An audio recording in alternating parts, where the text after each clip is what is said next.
Bab 110. Perkelahian paling brutal. Akhirnya Canary dan Velty tiba di restoran yang telah dipilih Basten untuk acara makan siang keluarga. Saat Basten melihat kakak iparnya yang berstatus janda muda itu, ia sangat kagum melihat kecantikan Velty. Dengan postur tubuh yang tingginya itu sampai di bagian bahu Basten. Dan seandainya saja ayah mertuanya memperbolehkan untuk ia nafkahi kehidupan kedua putrinya itu, pasti ia bersedia menyediakan satu buah rumah lagi untuk dia dan Velty. Namun itu hanya sebatas kekagumannya, tidak untuk dijadikan kenyataan. Pasalnya kalau hal itu terjadi, pasti dia dan Canary langsung bertempur. Bulan hanya lagi sebatas berantem. Maaf terlambat, ini noh nungguin janda muda. Mewek terus kerjanya. Canary menyindir kakaknya yang dijadikan sebagai alasan keterlambatan mereka. Apa sih? Kamu aja tuh yang ngajak cerita. Orang udah mau siap-siap, malah banyak protes lu. Tukar ini, tukar itu. Velty protes, sebab sebelumnya Canary banyak pilihan gaun untuk kakaknya. Lah, Mam, masa dipakai gaun jadul? Mama tahu gaun mama yang modelnya masa Siti Nurbaya itu. Masa itu yang dipakai? Ucapnya kepada sang ibu. Udah, duduk kalian. Berantem aja kerjanya. Sentak sang ibu. Akhirnya mereka pun duduk. Velty duduk bersebelahan dengan ibunya, yang berseberangan dengan Canary dan Basten. Dengan cepatnya Basten langsung menelpon Altar untuk gabung dengan mereka. Kenapa Bas? Tanya Altar di seberang panggilan video. Kamu kesini, kita makan siang. Ajak Basten. Terlihat di layar ponsel Basten kalau Altar lagi sibuk, dan ingin menolak ajakan makan siang yang dibilang Basten. Tapi saat Canary menampakkan dirinya dan berkata, kamu pilih sibuk, atau pilih yang baik-baik saja. Canary mengancam, karena Canary juga tahu dan setuju kalau kakaknya dan Altar bisa saling jatuh cinta. Altar pun akhirnya mengikuti perkataan Canary, sebab dia juga punya perasaan untuk Velty. Namun entah kapan dia bisa mengutarakan perasaannya dengan janda muda itu. Istilahnya demi keinginan pasti siap menuruti apapun. Iya, biar gua simpan dulu berkas ini di lemari. Ucap Altar dan langsung mematikan telepon. Mbak. Panggil Basten kepada salah satu pelayan restoran mewah itu. Iya Pak, mau pesan apa? Tanya pelayan itu sambil menyodorkan buku menu makanan dan minuman. Mereka pun akhirnya memilih makanan dan minuman sesuai seleranya masing-masing. Beberapa menit kemudian sebelum makanan dan minuman pesanan saya, akhirnya Altar tiba dan langsung menuju tempat berkumpulnya keluarga besar yang akan menggelar acara makan siang di restoran itu. Assalamualaikum. Sapa Altar saat tiba. Basten pun sedikit terkejut mendengarkan sapaan sahabatnya itu yang tidak biasanya ia ucapkan sapaan seperti itu, sampai ia sedikit batuk. Waalaikumsalam. Jawab beberapa orang, dan ada juga yang tidak menjawab namun terkejut. Kok batuk? Tanya Altar sambil menatap Basten, sebab ia tahu maksud batuk yang tiba-tiba dikeluarkan oleh Basten. Oh, tidak, memang sudah waktunya batuk kok. Jawab Basten sambil melambaikan tangannya kepada salah seorang pelayan. Demi janda muda, harus bersikap orang tua di depan calon mertua. Batin Altar sambil tersenyum melihat Basten. Ini Pak makanannya. Ucap salah seorang dari 4 orang pelayan itu yang membawa makanan dan minuman. Mbak, sini buku menunya.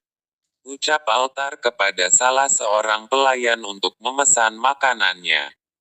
Tidak lama kemudian mereka pun mulai makan siang di restoran itu, dengan obrolan-obrolan yang biasa, dan sesekali juga bersenda gurau. Meskipun perasaan Altar saat itu sedikit gugup karena niatnya yang ingin memiliki Velti, namun ia tetap bersikap biasa dan santai di hadapan yang ada di situ, terutama di hadapan Pak Aguso dan Ibu Shirley. Tidak terasa sudah 45 menit berlalu, akhirnya mereka pun selesai makan. Altar tidak menunggu terlalu lama. Sekitar 10 menit setelah selesai acara makan siang, ia memilih untuk pamit duluan. "Basten, aku sama kamu ya," ucap Altar. "Kalau gitu, kita ke kantor dulu," jawab Basten.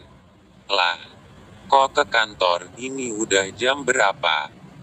jawab Altar sambil melihat jam tangannya yang sudah menunjukkan pukul 3 sore. "Kalau gua tahu tadi tidak langsung pulang, lebih baik gua bawa mobil sendiri." "Pak Altar gak bawa mobil, kalau gitu nanti aku anterin. Tapi singgah ke kantor nanti bentar, ada berkas yang mau saya ambil," sahut Velti. "Oh, gak usah repot-repot. Aku naik taksi aja nanti," jawab Altar gak enak dengan ajakan Velti. "3. Padahal hatinya senang banget diajak kakak gue," sindir Canari dengan ucapan Altar. Mereka pun akhirnya berangkat setelah selesai makan siang, dan langsung menuju lift untuk menuju lobi hotel. Ting! Bunyi pintu lift saat terbuka. Namun siapa sangka mereka disambut dengan keberadaan orang yang sudah mereka buang dan benci dalam keluarga mereka, yaitu Aldo, sedang berada di dalam lift. Dan saat itu yang berdiri di depan pasukan ialah Pak Aguso. Aldo terlihat sangat terkejut melihat keberadaan Pak Aguso, Ibu Shirley, Basten, Canari dan terutama mantan istrinya yang kini sedang berdampingan dengan Altar. "Aldo," seru Ibu Shirley.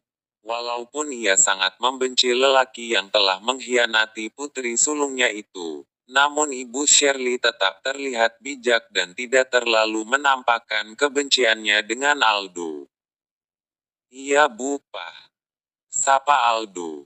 Namun sapaannya itu sama sekali tidak dihiraukan oleh Pak Aguso. Bahkan dia pun tidak nyaman melihat keberadaan Aldo di depan matanya.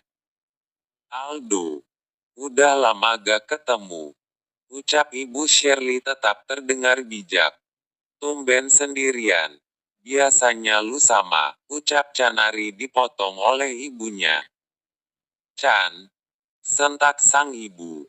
Namun Canari tidak peduli dengan sentakan ibunya. Ia malah tetap melanjutkan perkataannya. Karena pasalnya ia sangat kesal dan marah dengan Aldo. "Biasanya lu sama pacar kamu," lanjut Canari. "Canari, bisa diam gak?" sang ibu kembali membentak. Sementara Velti dan yang lainnya hanya dia, tanpa berucap apa-apa dengan orang yang kini di mata mereka tidak lebih dari sampah.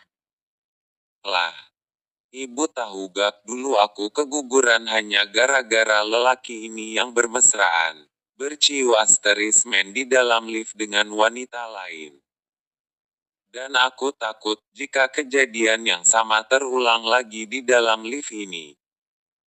Canari mulai muak dan marah. "Maksud kamu apa?" Kali ini Pak Aguso yang berbicara. Dengan rahang yang mulai mengeras, dia pun mengingat kejadian yang pernah ia lihat di kantor Aldo saat wanita selingkuhannya datang di ruangan Aldo, sambil mengikat rambutnya yang gondrong. "Terserah. Mungkin semua sama apa yang ada di pikiran kalian," perkataan Aldo yang terdengar tidak beretika. Plak. Sebuah tonjokan keras mendarat di bagian wajah Aldo. "Ayah!" Sudah, ayo pergi, malu dilihat orang. Shirley langsung menarik tangan suaminya masuk ke dalam lift. Berarti, gara-gara kamu makanya istri gua bisa gugur.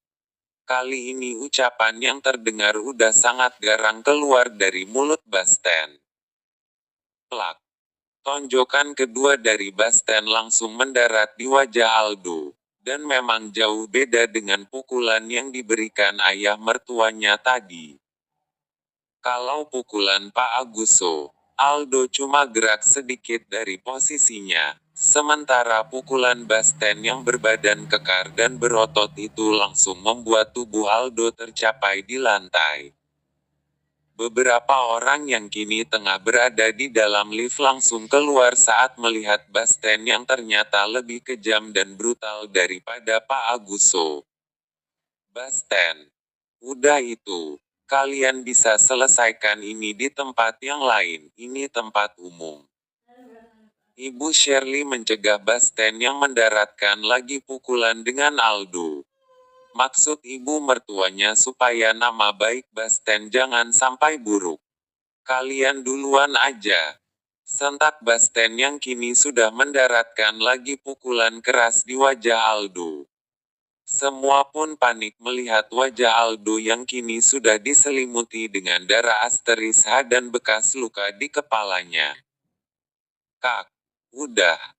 Kali ini Canari yang mencegah tangan suaminya. Velty. Dia pun terlihat serba tanggung. Meskipun Aldo telah berbuat jahat kepadanya, namun sosok Aldo telah hadir bertahun-tahun dalam hidupnya.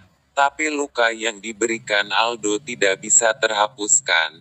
Terlebih-lebih kemarin dia barusan mendapatkan surat putusan pengadilan tentang perceraian mereka. Dia pun hanya bersembunyi di belakang ibunya. Meskipun rasa kasihan dan tidak tega melihat Aldo yang kini wajahnya telah dipenuhi dengan darah asteris H. Awas. Kamu sama ibu. Ucap Basten dengan Canari. Sekuat apapun Canari, namun ia tidak bisa menyaingi kekuatan Basten yang kini tengah marah. Gara-gara kau makanya istri gue keguguran. Plak. Pukulan keras mendarat lagi di wajah pria yang kini sudah sangat tak berdaya itu lagi. Sekarang kau lapor polisi. Sebelum gue menyuruh mereka memasukkan kau ke dalam penjara. Ancam Basten. Dan hal itu tidak akan terjadi. Karena Basten termasuk orang yang disegani dan dihormati sejak masa kepemimpinan kakeknya di kota itu. Karena selain kejam, mereka juga punya jasa kebaikan di setiap lembaga atau sektor. Makanya mereka tidak tanggung-tanggung kalau ketemu dengan orang-orang yang pura-pura baik di depan umum. Ayo kak. Udah itu, kita pergi. Canari kembali meraih dan menarik tangan Basten. Basten pun ikut setelah ia puas memukuli berkali-kali si penyebab istrinya keguguran. Ayo kak, kita pergi. Ajak Canari dengan kakaknya yang dari tadi diam termenung menyaksikan lelaki yang pernah ia cintai dan yang pernah mencintainya. Kalian duluan. Aku mau bicara empat mata dengan mantan suami saya. Perkataan Velty terdengar penuh kasih dengan mata yang sedang menahan tangisannya. Lanjut ke bab berikutnya. Jangan lupa komentarnya ya guys.